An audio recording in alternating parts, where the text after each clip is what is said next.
number of people getting married, of course, however, is on a steady decline, with the number of church weddings falling steadily over a decade.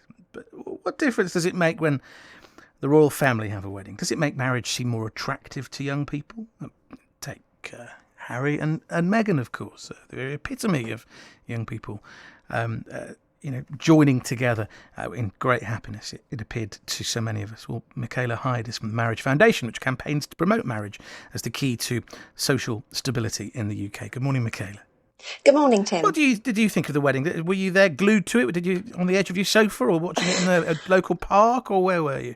I was unashamedly sitting there glued to it in my own home, actually, with my family. Right. And I am quite a romantic, so I watched the whole thing, got a little bit emotional, and much to the delight of my teenage children who think it's hilarious, you could put it down to hay fever, maybe, couldn't you?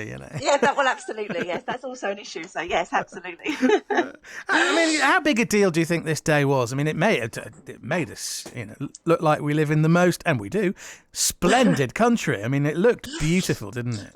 I know. I think people were proud, weren't they, of the country yesterday? It did look incredible. But I do think it will make a big difference. And that's partly because back in 2011, when Kate and William got married, in the year that followed, there was a huge increase in marriage rates. In the first quarter alone, 25% more marriages. And in the second quarter, 13%. And we've literally not seen anything like that since the war. So huge increase. And I think with the popularity of Harry and Meghan, who have just really captured the nation's heart, I think we can certainly expect to see something similar with them as well, that we will see an increase. And what's interesting, of course, it does demonstrate that external events can influence those private decisions, that outsiders can actually, if you like, make a difference. And whether people are sitting at home on their sofas and watching it and thinking this is wonderful and turning to each other and saying, should we do this? Should we make this work? I don't know, but clearly that happened last time, that people did make that choice. And as I say, I think it will happen again. And I think part of it is that, you see Harry and Meghan, and yes, we've all fallen in love with them as a couple. But what was just so apparent was, yes, their love for each other, but that sense of deep commitment to each other. And at the Marriage Foundation, that's something that we recognise as being so, so, so important for marriage. And when, trying to define what marriage is about and what it means and how it compares to other sorts of relationships, when people choose to marry, they sit down together and they make that decision. Shall we spend the rest of our lives together? Are we going to, to make this work? Yes, we are. That commitment to be together takes place.